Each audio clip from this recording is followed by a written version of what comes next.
31da yangi yil ekanligini hamma biladi, ammo Rajab Sharifning ilk kechasi ekanligini ba'zilar bilishmaydi. Bu kechaning namozini yoyish hammamizga vazifa bo'lsin. Bu kecha seshanba oqshomi xufton namozidan keyin 20 rakat qilinadigan bir namozimiz bor. Bu namoz bundan keyingi Rajab oyiga qadar kishini butun yil inshaalloh Allohning himoyasida qiladi.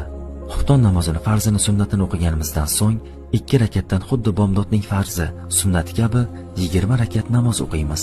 Har rakatida Fotihani orqasidan bismillah ila Ixlos surasi o'qiladi. O'qib bo'lganimizdan so'ng 20-rakatda salom bergandan keyin kishi yilining muhofazasi uchun, ham oilasining tinchligi uchun duo qiladi, vatanining tinchligi uchun duo qiladi va o'zi istagan hojatlarini Allohga aytadi.